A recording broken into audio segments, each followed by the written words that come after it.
Halo semuanya. Perkenalkan, nama gue Dimas Firiski. Gue sekarang sebagai mahasiswa di Fakultas Hukum Universitas Indonesia yang sedang menempuh pendidikan di semester 5. This is my first video, and I will introducing myself and introducing the last debate that I had 1 week ago. Maybe gue sebelumnya tujuan gue buat video ini adalah mungkin pada saat debate waktu itu bagi teman-teman yang belum bisa hadir ataupun yang belum berkesempatan untuk menonton secara langsung dan tapi ingin mengetahui gimana sih maksudnya isu tentang apakah BUMN telah menjalankan fungsi sosial dalam ekonomi Pancasila. Maka dari itu tujuan gue buat video ini adalah untuk merekapitulasi atau setidaknya notulensi dari hasil debate kemarin. Dan tujuannya adalah sebagai untuk berbagi manfaat, sharing ilmu dan segala kebaikan yang bisa gue share. Dan gue juga pengen ini video kita bisa membuat diskusi lagi lebih terbuka, dan gue juga sangat mengapresiasi apabila teman-teman ada yang ingin memberikan tanggapan ataupun memberikan masukan maupun kritik dan saran yang bisa sama-sama membangun. Lagi-lagi gue bilang ini diskusi terbuka ya. Gue nggak ada maksud untuk menggurui ataupun tidak ada maksud untuk menggurui. Pokoknya kita sama-sama belajar, dan gue juga belajar, dan gue cuma hanya ingin untuk bisa memberikan manfaat dan kontribusi lebih aja. Oke, langsung. Jadi apa sih debate yang gue lakukan pada waktu itu? Yaitu debate-nya itu tentang BUMN telah menjalankan fungsi sosial dalam mewujudkan ekonomi Pancasila, itu maksudnya. Dan kenapa gue tertarik dengan ikut debate ini? Pertama, gue ngelihat ini debate-nya sangat unik ya. Kenapa? Karena uniknya itu dia pakai Oxford Style Format. Jadi bukan debate yang seperti debat hukum atau debat yang lainnya yang jumlah 3 speaker, tapi ini lebih unik, dan ada berbagai tahapan yang membuat gue mencoba untuk ini boleh nih buat gue pengalaman, dan gue sangat tertarik karena isunya juga isunya bagus. Oke, jadi debate-nya terdiri dari apa aja sih? Oke, gue menjelasin dulu siapa. Jadi di debate itu ada gue sebagai tim pro speaker pertama, dan teman gue si Andi Fauzan dia speaker tim pro speaker kedua. Kemudian dari tim kontra yaitu ada Adil Levanza, dan sebagai speaker pertama dari tim kontra, dan speaker keduanya Muhammad Rafi Ataurik. Ini mungkin bagi yang belum tahu, gue bisa share di sini ya, ini poster videonya, poster debate-nya. Oke, terus awal mula kenapa ada ini debate, dan apa sih dan siapa yang menyelenggarakan gitu. Oke, mungkin gue mau cerita juga sedikit tentang awal mula kenapa gue bisa ada di debate ini. Jadi pertama, gue itu pada saat itu tiba-tiba dikontak sama Adil nih. Adil salah satu peer gue. Dia bilang, Dim, lo mau ikut debate nggak tentang ini emosinya. Terus wah seru juga tuh Drill. Tapi debate-nya tuh tentang debat hukum gitu atau gimana? Enggak kok, ini lo lihat aja nih contohnya debate tentang Oxford Style Format. Karena gue sebelumnya gue udah tahu, tapi gue belum tahu gimana jalaninnya gitu. Dan menurut gue itu membuat suatu hal yang baru bagi gue untuk gue pelajari juga. Kemudian oke lah, akhirnya gue setuju, gue positif. Terus akhirnya gue tahu tuh ternyata yang nyelenggarain ini adalah Forum Akademia yang mendirikan yaitu Bang Agun. Itu salah satu mantan ketua HMI dulu juga. Nah, dan gue melihat tujuan dari Forum Akademi ini sangat bagus, man. Kenapa? Karena tujuan adanya Forum Akademi itu membuat sebuah platform, Bang Agun tuh ingin membuat sebuah platform yang bisa mewadahi semua pemikiran, semua lintas disiplin yang tidak hanya dari hukum saja gitu. Karena selama ini yang gue tahu dan yang gue alami juga, yang gue temukan di kampus selama gue berkuliah, ya mungkin memang terpengaruh dari pihak internal juga, dan belajarnya hanya dengan lagi-lagi dalam satu bidang disiplin ilmu. Sementara maksud dari Forum Akademia ini, ia tidak ingin hanya membahas dan tidak mempelajari bukan hanya dari satu disiplin ilmu, tetapi dari berbagai bidang disiplin, dan ya tidak menutup kemungkinan untuk masyarakat umum juga bisa dari berbagai kalangan pokoknya. Dan gue ini sebuah memang yang dibutuhkan oleh mahasiswa, terutama untuk mengenal satu sama lain dari berbagai golongan mahasiswa yang lain, dari fakultas yang lain, dan juga kita bisa belajar dari ilmu apa yang telah mereka pelajari dan bagaimana pandangan berpikir mereka terhadap sebuah isu tertentu gitu. Gue melihat ini sebuah terobosan yang baik dan sangat bagus. Gue apresiasi kepada Bang Agun yang telah mendirikan Fordem. Oke, lanjut. Gue mungkin langsung ke gimana pelaksanaan waktu debate tersebut, yaitu pembagian tahapan debate itu ada pertama pre-debate vote. Pre-debate vote yaitu pada saat sebelum mulai debate-nya, jadi hadirin dan termasuk pembicara juga, masuk gue sendiri, disuruh memilih vote, disuruh memilih apakah setuju terhadap mosi ataupun tidak gitu. Nah, setelah di votingnya keluar, hasilnya tuh pada saat itu 71% dibanding 29%, 71% mayoritas setuju kepada mosinya gitu. Oke. Jadi setelah kita mengetahui bahwa hadirin juga setuju dengan mosi, kemudian lanjut kepada opening remarks. Opening remarks-nya itu masing-masing pertama dari gue dulu, dari tim pro, speaker pertama, masing-masing diberikan 7 menit. Oke. Jadi argumen gue untuk yang pertama di opening remarks itu seperti ini. Dalam kehidupan yang berdasarkan Pancasila sebagai genom, yaitu nilai-nilai asli bangsa Indonesia, kehidupan bermasyarakat tidak dapat dipisahkan satu dengan yang lainnya. Begitu pula dalam hal perekonomian yang harus mengedepankan kepentingan bersama. Hal ini sesuai dengan prinsip Pancasila dalam sila ketiga. Tentunya, dalam pasal 2 ayat 1 UU BUMN, pemerintah Indonesia mendirikan BUMN dengan dua tujuan utama, yaitu tujuan bersifat ekonomi dan tujuan yang bersifat sosial. Dalam tujuan yang bersifat ekonomi, BUMN dimaksudkan untuk mengelola sektor-sektor bisnis strategis supaya tidak dikuasai oleh pihak-pihak tertentu.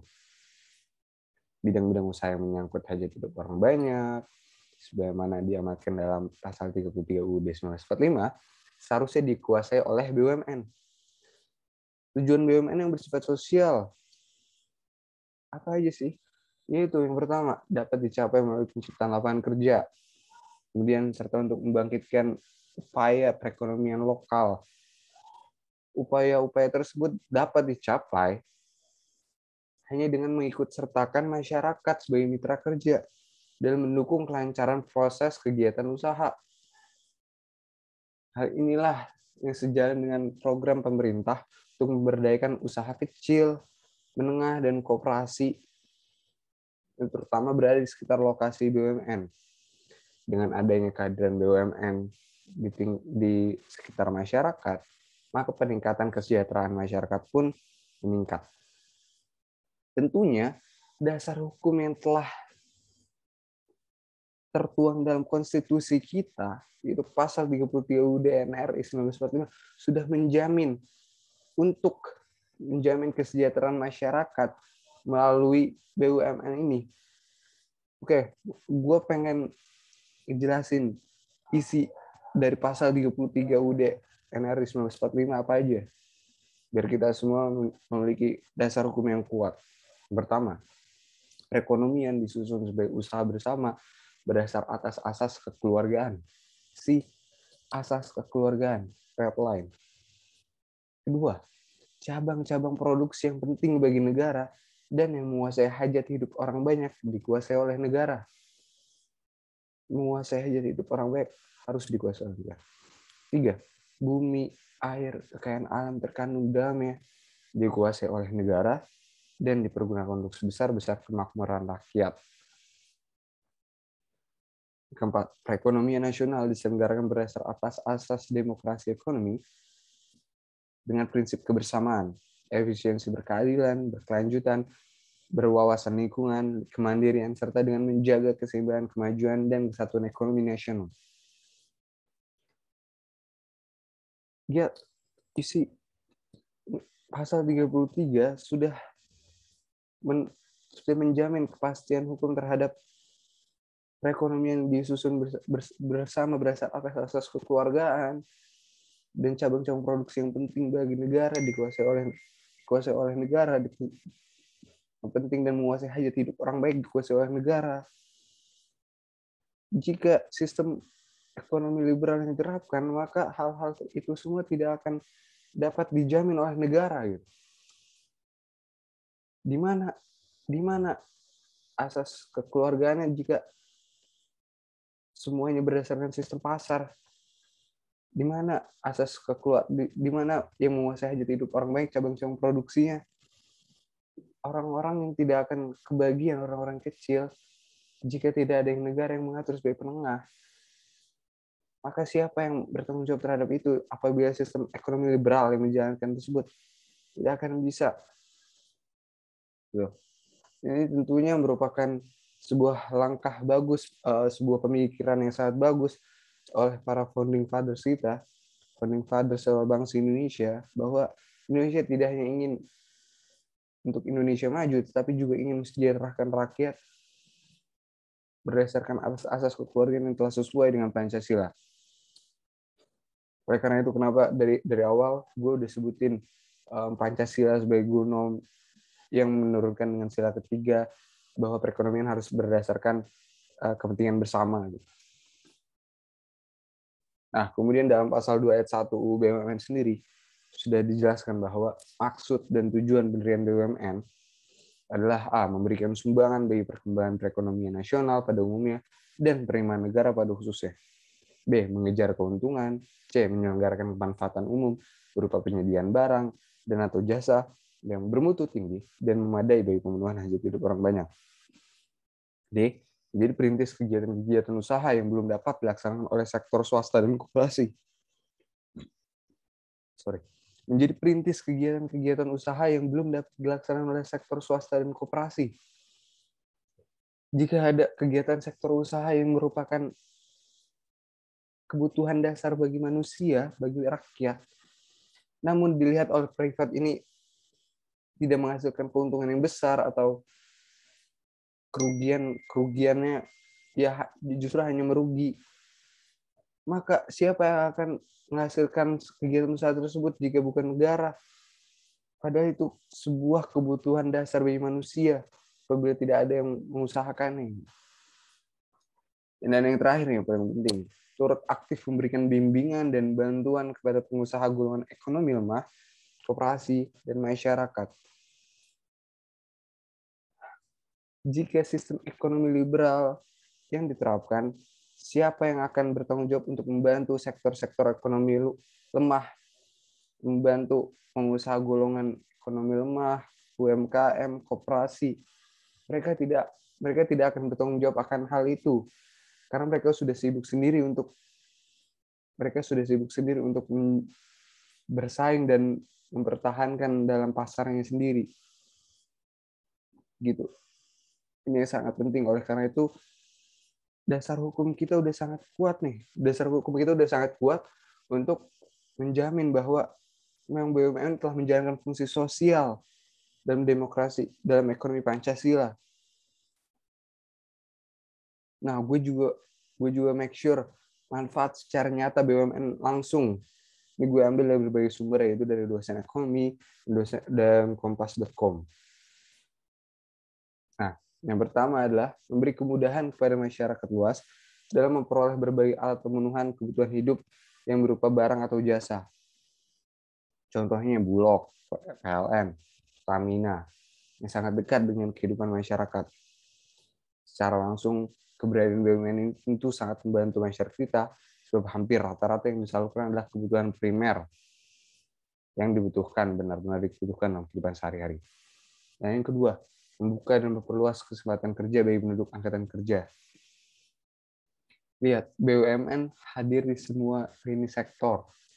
BUMN hadir di semua lini sektor. Jika yang diterapkan sistem ekonomi liberal, apakah mereka akan menyerap seluruh angkatan kerja? Mungkin yang diambil hanya sumber daya manusia yang memiliki kompeten, memiliki keahlian, tapi mereka tidak peduli dengan masyarakat kecil yang bahkan tidak mendapatkan kesempatan untuk pendidikan, akses pendidikan yang berkurang, atau tidak mendapatkan akses keahlian yang lain. Maka dari itu adanya BUMN untuk menyerap penduduk angkatan kerja. Contohnya seperti apa? Contohnya BUMN yang ada di sektor perkebunan. Masyarakat lokal yang ada di sekitar tersebut memiliki keahlian dan pendidikan tinggi dapat terserap dengan adanya BUMN di sektor perkebunan. Ini tidak akan dapat diterapkan oleh private. Sorry, tadi ada nyokap gue.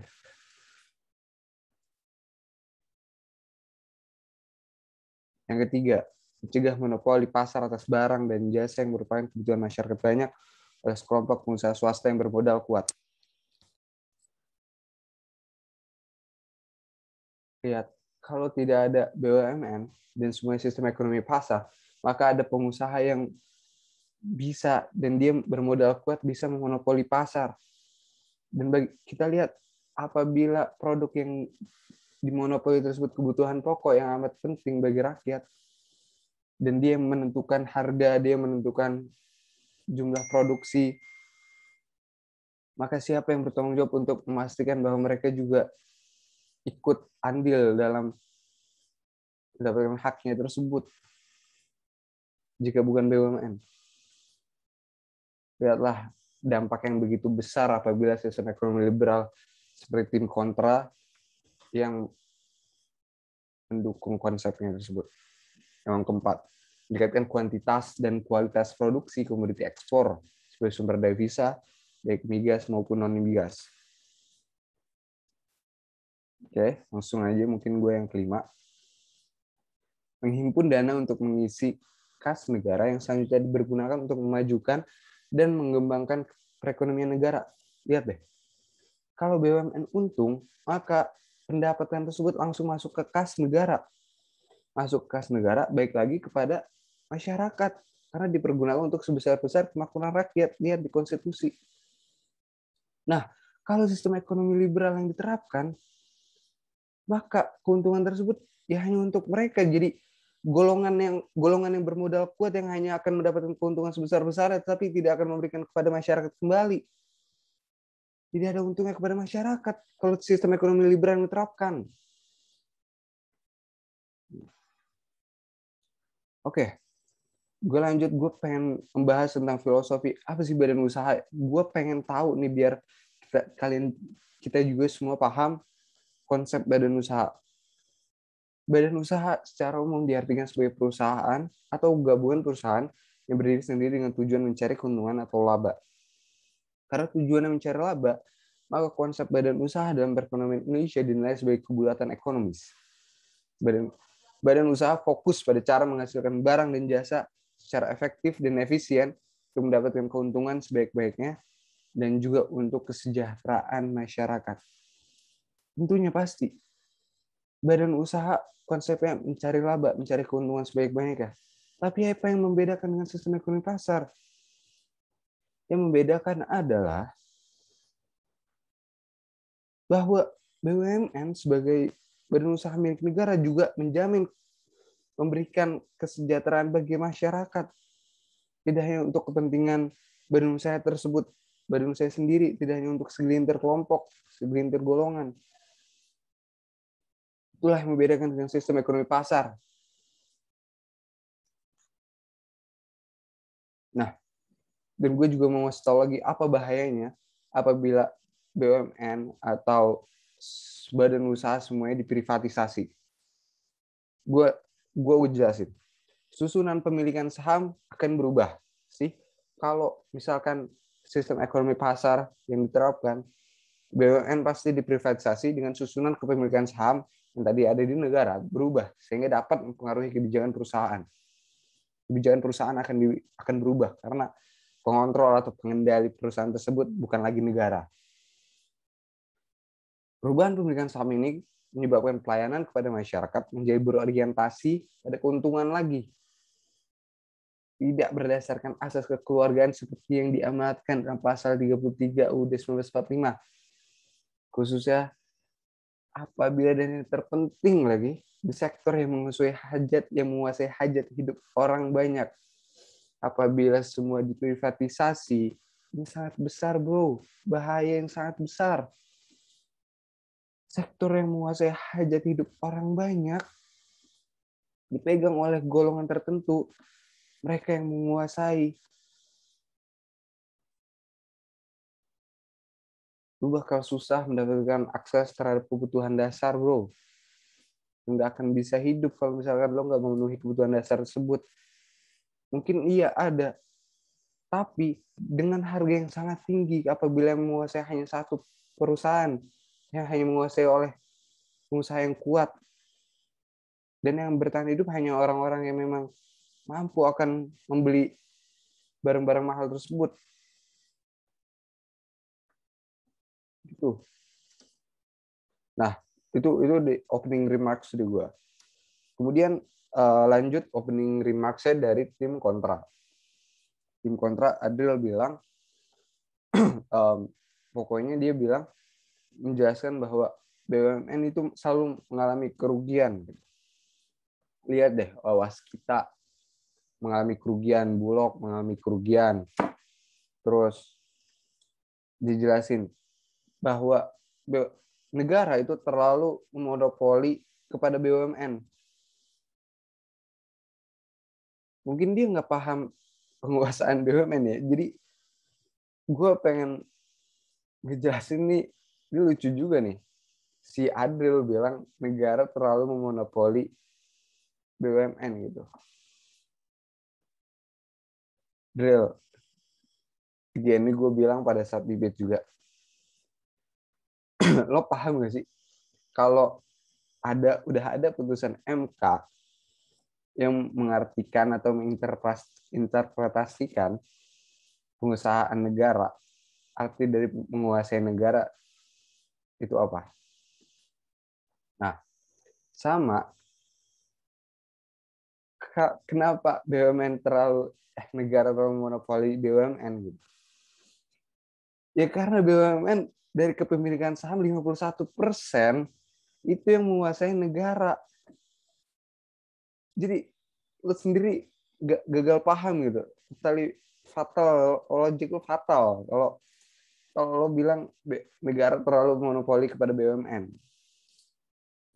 Jadi gue jelasin tentang putusan MK nomor 35 garing PUU X garing 2012, terus putusan MK nomor 50 garing PUU X garing 2012, dan putusan MK nomor 3 garing PUU garing 8 garing 2010.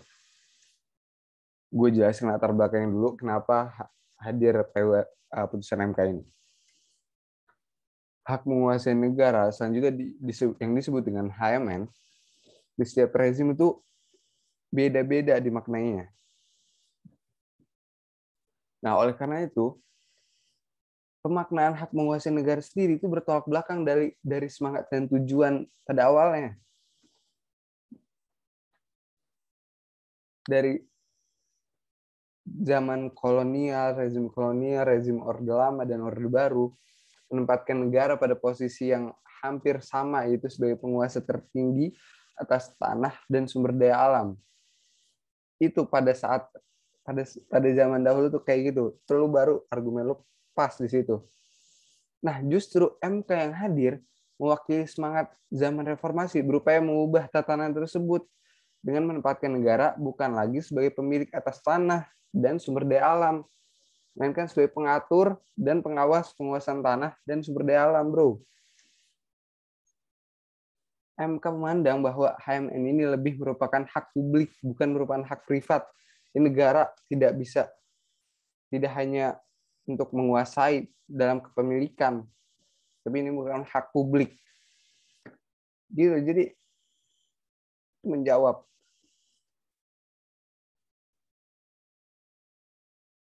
Lanjut. Gimana sih pedomannya dalam pembiayaan tersebut yang dikuasai oleh negara untuk merealisir hal-hal tersebut di atas perlu secepatnya ditetapkan suatu undang-undang yang menetapkan sektor-sektor produksi yang diusahakan oleh perusahaan negara. Pedomannya yaitu antara lain, satu, perusahaan negara dibiayai oleh pemerintah. Yang pertama, perusahaan negara dibiayai oleh pemerintah.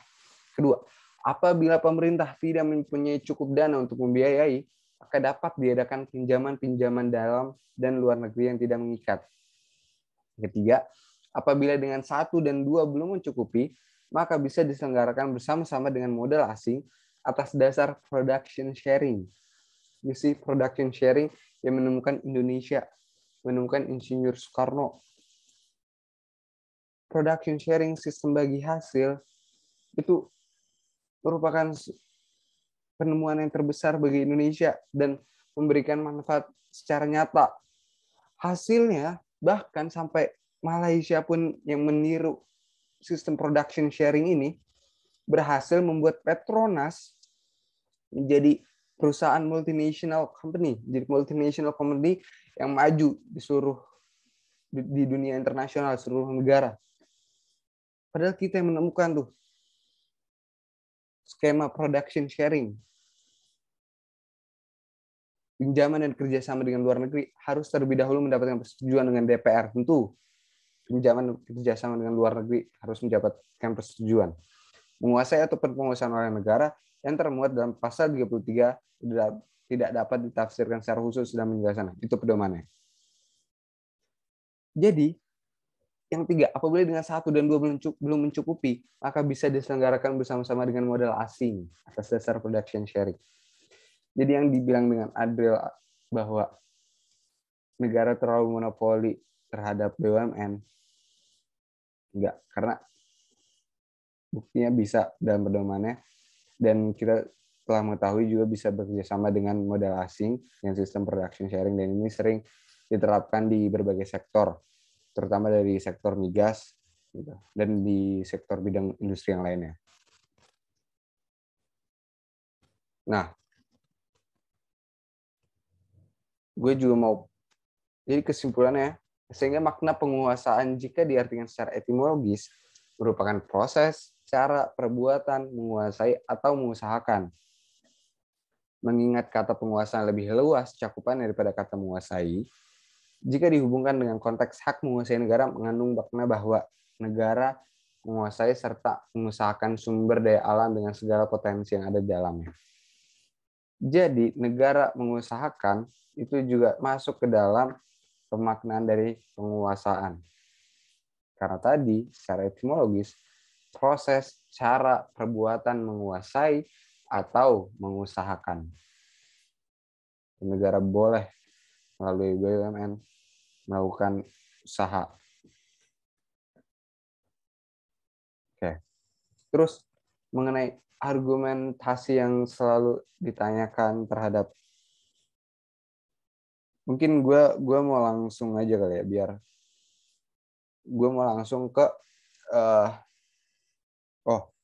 pokoknya gue lupa si Ojan bilang tentang apa, biar gue juga bisa undang dia langsung, biar nanti dia yang paparin sendiri argumentasinya, karena tujuan gue juga di sini biar gue pengen ngasih ya buka diskusi lagi kepada teman-teman juga, biar gimana sih argumentasi pada saat gue bikin debat publik tersebut gitu. Dan oke, lanjut dari opening remarks, kemudian speaker 2 ngomong, Ojan ngomong, kemudian Torik juga ngomong ya masing-masing 7 menit, yang pada intinya Torik juga sama bilang BUMN tuh terlalu merugi gitu, dan ya selalu mendapatkan subsidi dari pemerintah dan hanya membebankan kepada APBN. Oke, lanjut ke intrapanel discussion. Nah, di sini intrapanel discussion itu 10 sampai 15 menit ya pertanyaan yang diutarakan dari moderator. Jadi moderator tuh pada intinya menanya kepada kita berdua, kepada tim pro dan tim kontra. Moderator nanya ke tim kontra gue lupa, kayak lagi-lagi gue lupa karena gue hanya fokus kepada pertanyaan pada tim pro. Tapi ini menjadi concern gue juga ya karena ya memang seharusnya gue yang bertanggung jawab untuk menjawab moderator tersebut. Oke, jadi inti dari moderator juga pertanyaannya sama dengan tim kontra, yaitu apa yang membuat BUMN merugi dan apakah benar BUMN itu selalu merugi, intinya gitu. Oke, gue jawab. Sebenarnya simpel untuk menjawab ini. Yang kalian lihat dan si Adel juga bilang bahwa Garuda hampir 70% masyarakat Indonesia tuh tidak naik Garuda. Garuda hanya dinaiki karena ya PNS atau pejabat publik yang lain gitu. Jadi secara pasar dia kalah. Adel bilang gitu. Terus PLN yang selalu merugi. Nah, PLN gue punya pemikiran sendiri terhadap PLN. PLN dia bilang juga apa ya? Pokoknya itu dulu. Nah, gue menjawab yang tentang PLN gitu.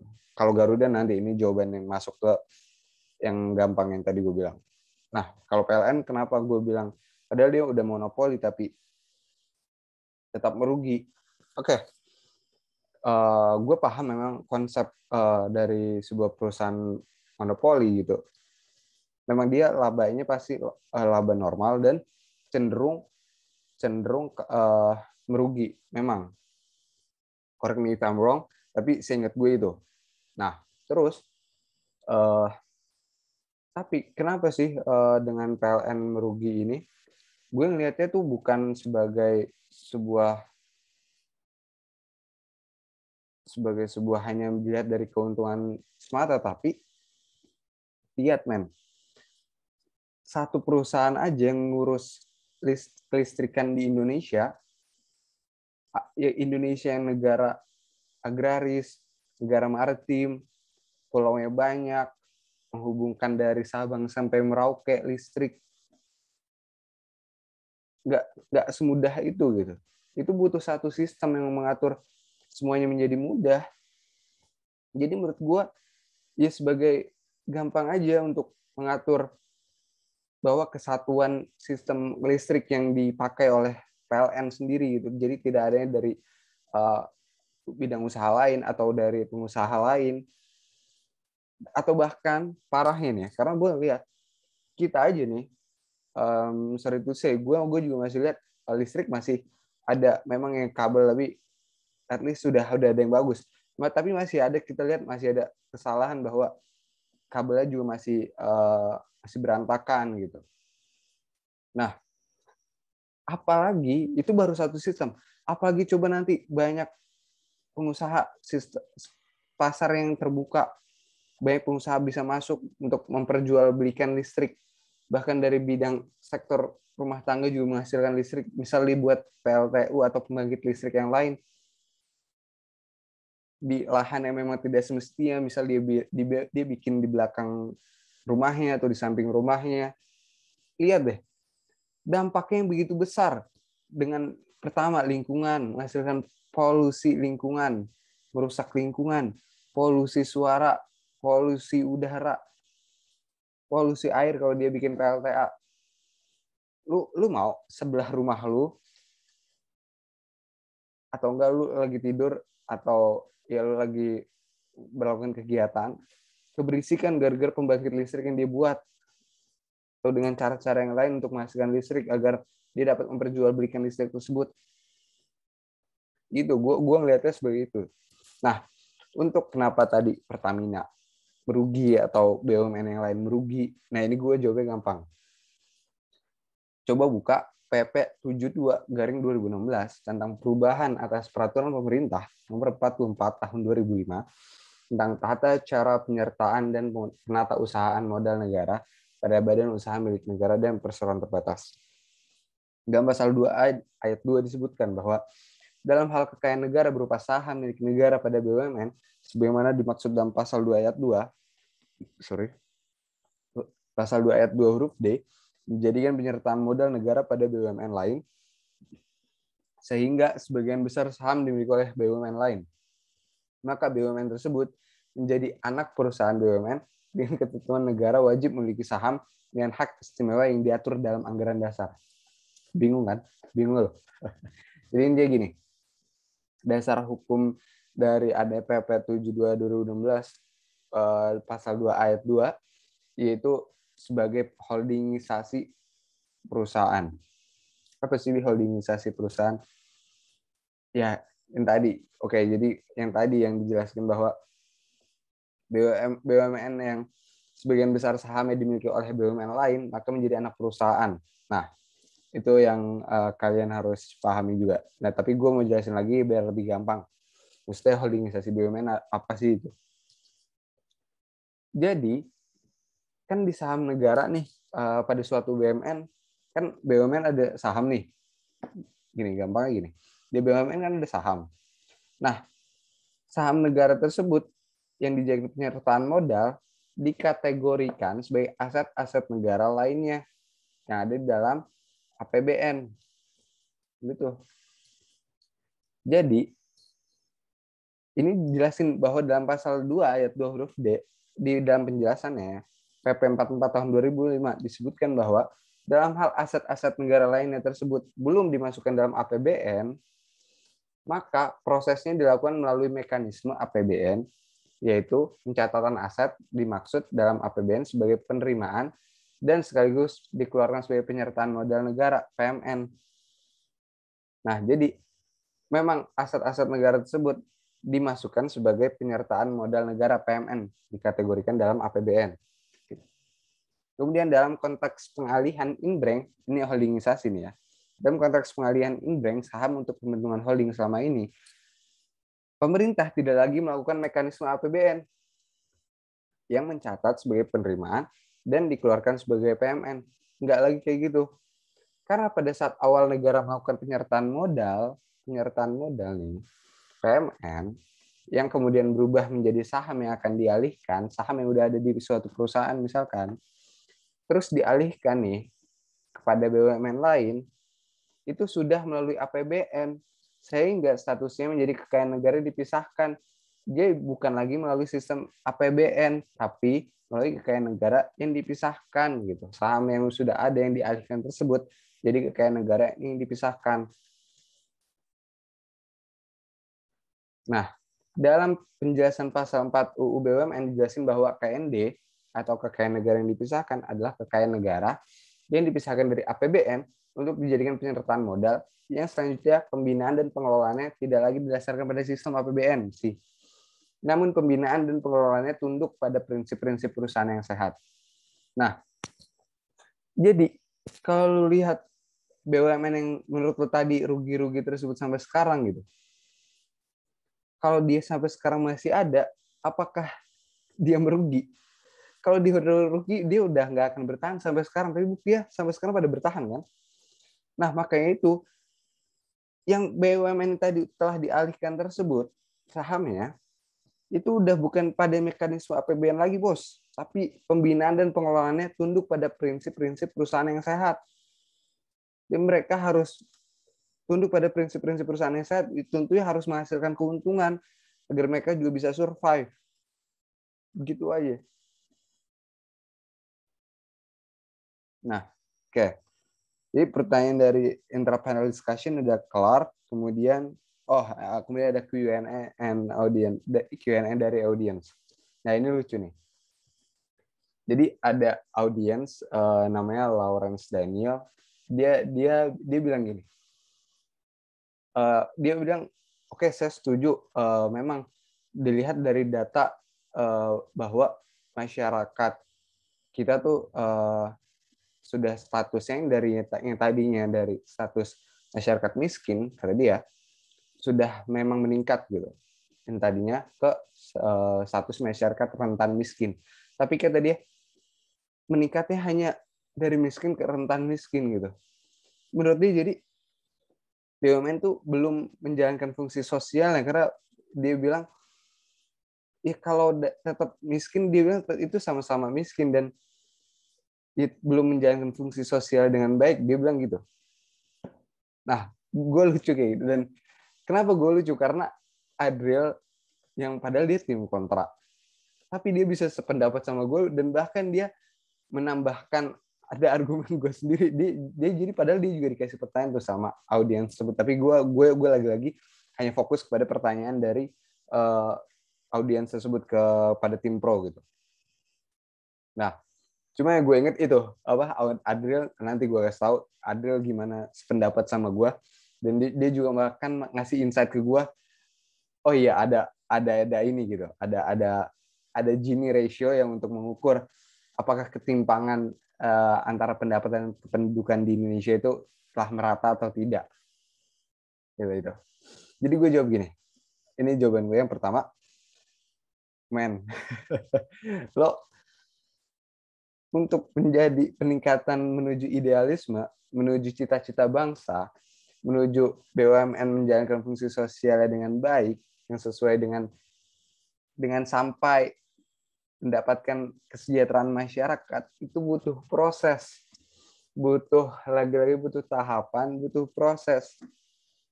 Tidak semudah bikin orang dari miskin, maksudnya ya dari masyarakat tidak mampu sampai menjadi orang kaya. Nah, ini juga ada yang bilang gini,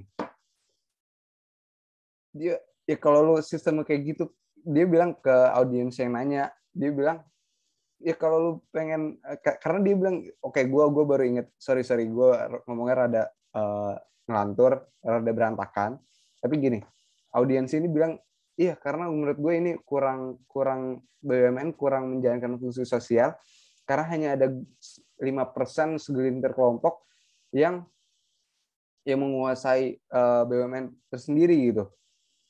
Nah, terus Adriel bilang nih, ini gue mau langsung ngomong Adriel karena dia langsung uh, ya dia langsung menanggapi dengan ya kalau kayak gitu lo pengen semuanya kaya atau pengen semuanya ya makmur gitu, tidak ya semuanya kaya gitu, nggak ada yang miskin, nggak ada yang kaya banget, nggak ada yang miskin banget, ya lo berarti paham yang lo pakai ada sosialisme dong. Dia sendiri udah keluar dari emosinya dengan bertanya bahwa segelintir orang yang menguasai 5% tersebut gitu.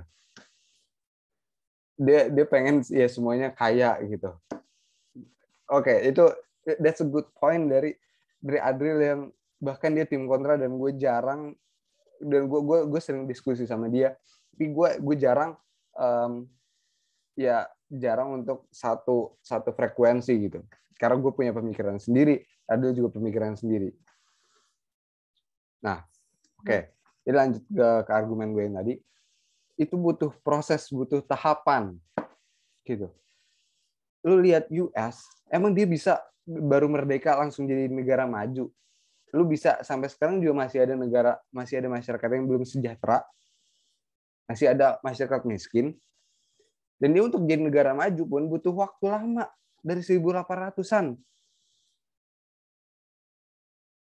1800-an, men. Oke. Indonesia baru 75 tahun, lu mau 76 tahun ini merdeka nanti. Mau bikin orang yang tadinya masyarakat miskin semuanya langsung kaya gitu. Gue udah ngeliat dari tahapan dia naik pun, seperti tadi lo bilang, dari dia masyarakat miskin menjadi masyarakat rentan miskin, itu udah merupakan suatu proses yang bagus. Berarti emang BUMN telah menjalankan fungsi sosialnya. Fungsi sosial dengan baik gitu. Karena there's a saying says that teach them how to fish, not give them just one fish. Ajarkan dia bagaimana cara memancing dan bukan kasih dia hanya satu ikan untuk bertahan hidup pada hari itu. Nah, inilah BUMN yang lakukan dengan melakukan pendampingan, melakukan edukasi kepada sektor badan usaha kecil, masyarakat ekonomi lemah, masyarakat UMKM, dan perintis juga bagi sektor-sektor usaha yang belum diusahakan. Ini BUMN yang lakukan, tapi dia melakukan pendampingan secara langsung kepada sektor masyarakat ekonomi lemah. Gitu, bro. Nah, terus Adriel bilang gini, kan ada Gini ratio juga dia gitu untuk meningkatkan laju indikator pertumbuhan ekonomi. Itu benar banget, Adriel. Gue baru ingat sekarang. Gue kasih tahu juga ke dia, bro. Gue emang waktu SMA gue ada HIPA.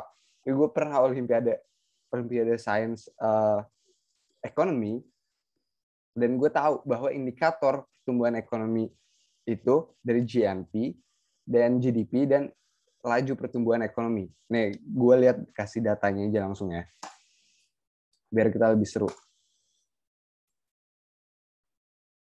Nah, sorry tadi buka YouTube. Mana ya?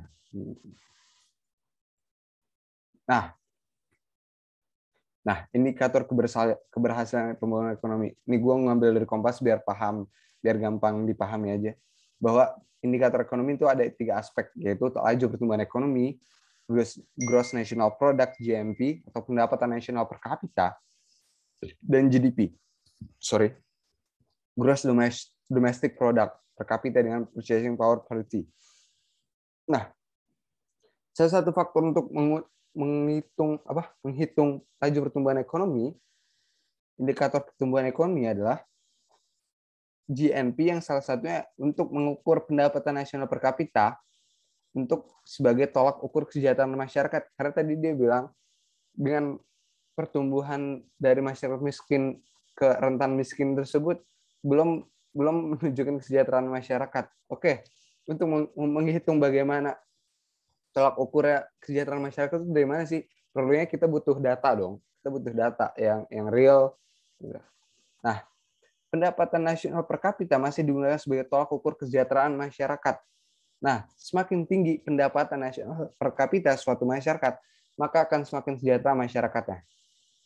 Oke, biar gampang, GNP memang ada rumusnya sendiri. Tapi gue pengen langsung pakai Gini ratio, karena Gini ratio itu yang dia bilang ketimpangan dari segelintir 5% kelompok yang menguasai BUMN, sementara ada masyarakat yang masih berada di sektor kemiskinan. Gue pengen pakai itu. Seberapa besar sih sebenarnya Gini ratio Indonesia? Oh ya, bagi yang belum tahu, jadi Gini ratio adalah nih. Nah, Gini ratio adalah alat mengukur derajat ketidakmerataan di distribusi penduduk. Koefisien Gini adalah ukuran ketidakmerataan atau ketimpangan agregat secara keseluruhannya yang angkanya berkisar antara 0, yaitu pemerataan sempurna, hingga 1, yaitu ketimpangan yang sempurna. Jadi kalau koefisiennya sampai 1 berarti itu ketimpangan banget, tapi kalau 0 itu berarti rata banget tuh, bagus, berarti nggak ada ketimpangannya, nggak ada yang kaya banget, nggak ada yang miskin banget. Nah, jadi gampangnya gini, ini garis bawah nih itu kumulatif penduduk, garis atas itu kumulatif pendapatan, sementara garis diagonal ini O sama E, garis O sama E itu merupakan tingkat pemerataan yang sempurna, karena titik 0 nih, ini titik 0 nih. Nah, untuk mengukur adakah koefisien Gini itu berapa? Ini, jadi bidang garis-garis yang diarsir ini merupakan koefisien Gini-nya. Ini kurva Lorenz yang membentuk garis-garis datar arsiran ini. Ini koefisien Gini-nya gitu. Nah, jadi patokan nilai koefisien Gini jika dia kurang dari 0,4, nih, dia kurang dari 0,4, tingkat ketimpangannya rendah. 0,4 sampai 0,5 itu tingkat ketimpangannya sedang. sedangkan lebih dari 0,5 tingkat ketimpangannya tinggi. Gitu ya. Tingkat ketimpangannya tinggi. Oke, kita lihat nih koefisien Gini dari Indonesia berapa sih? Gini ratio Indonesia berapa sih? Nah, BPS udah merilis Gini ratio dari Indonesia. Ini diambil pada September 2020. Yaitu BPS merilis tingkat ketimpangan pengeluaran penduduk Indonesia yang diukur oleh Gini ratio yaitu sebesar 0,385 pada September 2020. September 2020 0,385. Ini dari Kemenko ya gue ambil. Kita lihat tadi 0,385. Itu ada di mana? Berarti kurang dari 0,4. Tingkat ketimpangannya rendah. Berarti Indonesia masuk ke dalam tingkat ketimpangan yang rendah. Jadi kalau dibilang tadi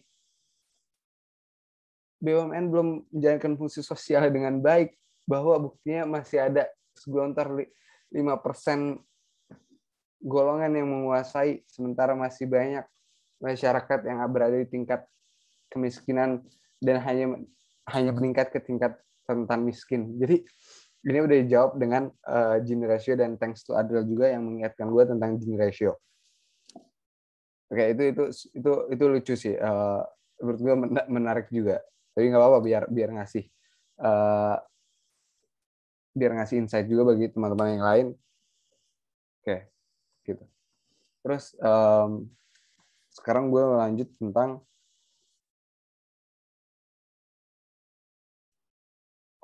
gue mau ngasih closing remarks. Jadi setelah Q&A dengan audiens tersebut, akhirnya gue mau ngasih closing remarks.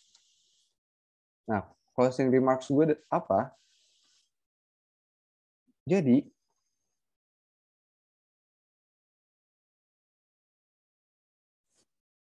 gini, sebenarnya ada pertanyaan juga. Gue belum menjawab dari pertanyaan interpanel discussion, sorry gue lupa. Sebenarnya Indonesia itu beneran BUMN itu beneran rugi atau enggak sih gitu. Nah, ini gue menjawab lagi dengan data. Ini gue ambil juga dari Kemenko ya. Nah, ini dibuat pada 8 Januari 2020. Nah, jadi bingung nih. Jadi sempat ini mengingatkan gue juga benar bahwa Adriel bilang kalau sebuah perusahaan BUMN itu harus mencari untung. Dia bilang gitu. Dia nggak paham ada konsep antara Persero dengan Perum. Dia nggak tahu antara konsep Persero dan Perum. Dia pokoknya intinya fokus utama dari BUMN adalah mencari keuntungan. Gitu. Jadi ini lucu juga. Jadi ini gue mau jelasin. Oke. Nah, ini dari artikel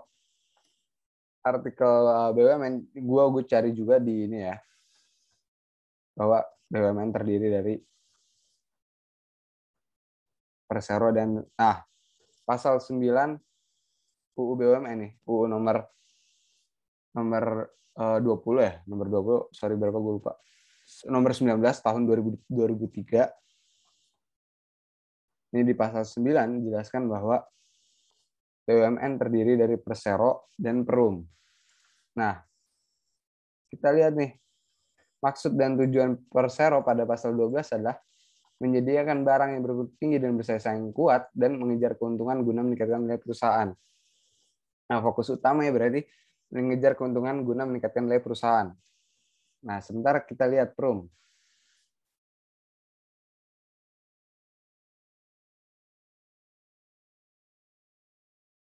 Nah, Perum nih. Maksud dan tujuan Perum adalah menyelenggarakan usaha yang bertujuan untuk kemanfaatan umum. Jadi beda, Bos. Untuk pelayanan umum berupa penyediaan barang dan atau jasa yang berkualitas dengan harga yang terjangkau oleh masyarakat berdasarkan prinsip pengelolaan perusahaan yang sehat. Nah, jadi itu fokus utamanya adalah untuk kemanfaatan umum, sementara Persero baru mencari keuntungan. Adil sendiri fatal J lagi, kayaknya dia nggak mempersiapkan debate ini dengan baik. Dia nggak tahu bahwa BUMN itu terdiri dari perseroan dengan perum. Yang mana persero mencari keuntungan, perum untuk kemanfaatan umum, pelayanan sosial dengan harga yang terjangkau, dan lagi-lagi berdasarkan prinsip pengelolaan perusahaan yang sehat. Jadi nggak boleh rugi juga gitu. Bukan berarti tujuan utama kemanfaatan umum, tapi lo merugi terus, enggak. Karena didasarkan pada prinsip pengelolaan perusahaan yang sehat. Karena kalau lo nggak menjalankan prinsip pengelolaan perusahaan yang sehat, ya maka perusahaan lo juga kolaps dong, nggak bisa bertahan gitu. Nah itu yang yang lucu dari argumen Adriel gitu. Kayak dia meresahkan terhadap BUMN yang rugi terus, tapi dia sendiri nggak paham dengan dasar hukum BUMN dan pengetahuan dia juga terhadap BUMN itu sendiri bagaimana. Nah, jadi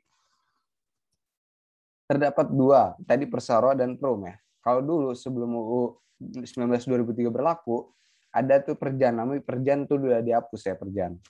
Kemudian persero merupakan BUMN yang berbentuk perseroan terbatas yang modal dan saham dalam saham-sahamnya seluruhnya atau paling sedikit 51% dimiliki oleh pemerintah.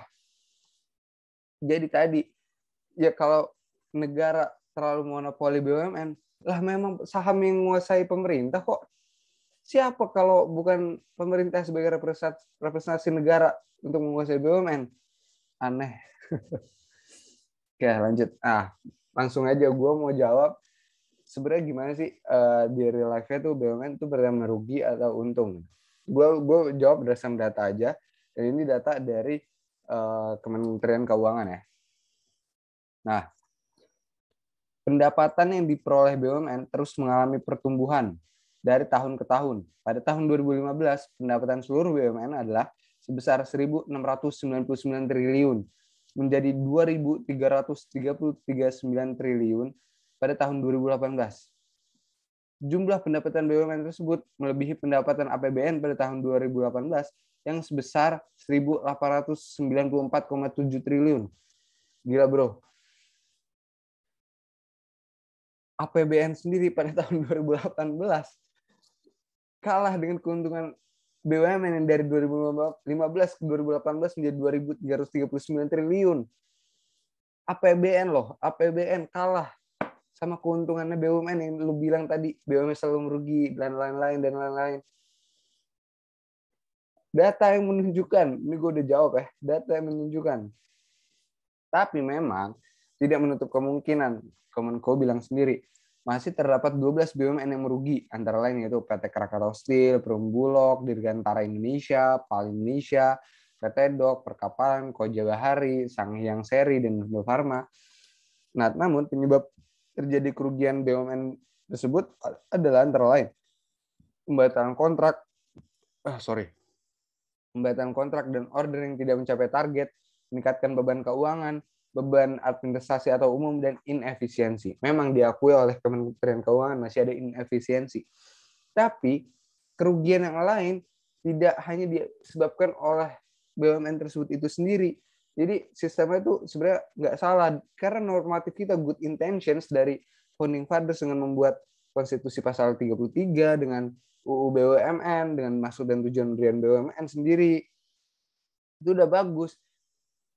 Dan resultnya juga sebenarnya udah bagus karena yang dari dulu dipermasalahin oleh mereka adalah that's good intentions will result a good score gitu.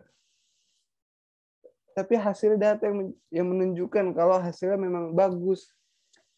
APBN sendiri pada 2018 dikalahkan dengan keuntungan BUMN. Tapi ya kerugian lain tidak hanya disebabkan oleh inefisiensi, tapi ada pembatalan kontrak dan order yang tidak mencapai target. Itu berarti memang ada faktor luar juga namanya Dasein. Dasein is not always a good as we think in the future. Gitu. Jadi itu udah terjawab ya. Jadi interpanel discussion dan kerugian. Sebenarnya BUMN itu beneran rugi nggak sih kata tim kontra yang tadi sebutin waskita Bulog lah. Memang disebutkan oleh Kemenko memang Bulog mengalami kerugian. Tapi itu sebab-sebabnya juga udah jelasin ya. Dan keuntungan sendiri sudah dijelaskan oleh data bahwa BUMN untung. Oke, jadi setelah itu closing remarks. Closing remarks sudah 2 menit. Coba pada saat itu closing remarks si Torik duluan karena dari tim kontra duluan. Karena gue membiarkan biar mereka closing remarks duluan. Nah, lalu gue closing remarks dari gue adalah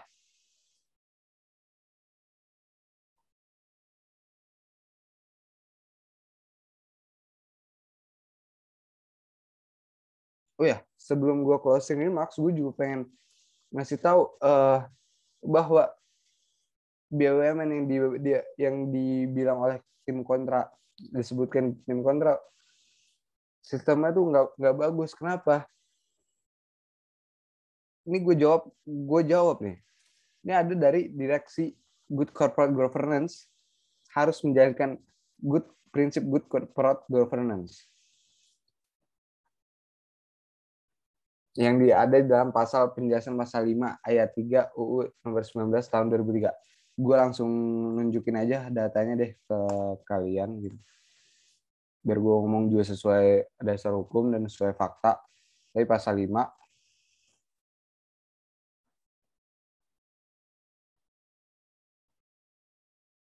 Nah,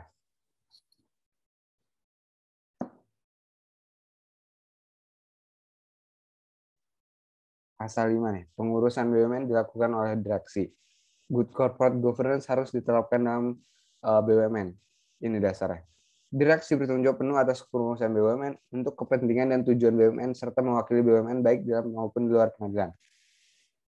Dalam melaksanakan tugas ya, anggota direksi harus mematuhi anggaran dasar BUMN dan peraturan perundang-undangan serta wajib pelaksanaan prinsip-prinsip profesionalisme, efisiensi, transparansi, kemandirian, akuntabilitas, pertanggungjawaban serta kewajaran. Prinsip-prinsip ini tuh good corporate governance. Tahu dari mana gue ya? Kita lihat di penjelasan, oke? Kita lihat penjelasan.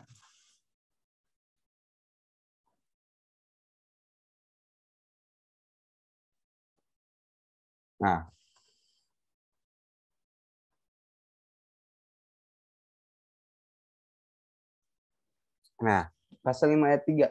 Direksi selaku organ BUMN yang ditugasi melakukan pengurusan tunduk pada semua peraturan yang berlaku terhadap BUMN dan tetap berpegang pada penerapan prinsip-prinsip good corporate governance yang meliputi A. Transparansi, yaitu keterbukaan dalam melaksanakan proses pengambilan keputusan dan keterbukaan dalam mengungkapkan informasi material dan relevan mengenai perusahaan. B. Kemandirian, yaitu keadaan di mana perusahaan dikelola secara profesional tanpa benturan kepentingan dan pengaruh atau tekanan dari pihak manapun yang tidak sesuai dengan peraturan perundang-undangan dan prinsip korporasi yang sehat. Prinsip korporasi yang sehat. C. Akuntabilitas, yaitu kejelasan fungsi, pelaksanaan, dan pertanggungjawaban organ sehingga pengelolaan perusahaan terlaksana secara efektif. D. Pertanggungjawaban, yaitu kesesuaian di dalam pengelolaan perusahaan terhadap peraturan perundang-undangan dan prinsip-prinsip korporasi yang sehat. E. Kewajaran, yaitu kesesuaian di dalam pengelolaan perusahaan terhadap peraturan perundang-undangan dan prinsip-prinsip korporasi yang sehat. Jadi lagi-lagi menjawab sistem BUMN belum menjalankan fungsi sosial yang hanya menyebabkan kerugian dan membebankan kepada APBN. Kalau rugi, prinsip korporasi yang sehat dan mereka tidak akan bertahan. Mereka tidak bertahan karena mereka sesuai dengan prinsip korporasi yang sehat. Ini berarti udah ditunjukkan oleh pedomannya oleh Undang-Undang BUMN. Karena apa? Untuk BUMN itu harus menjalankan prinsip-prinsip korporasi yang sehat agar mereka juga bisa survive. Ini pedomannya udah ada. Normatif kita udah bagus. Gitu men. Oke, gue mau langsung closing remarks ya. Nah, closing remarks dari gue adalah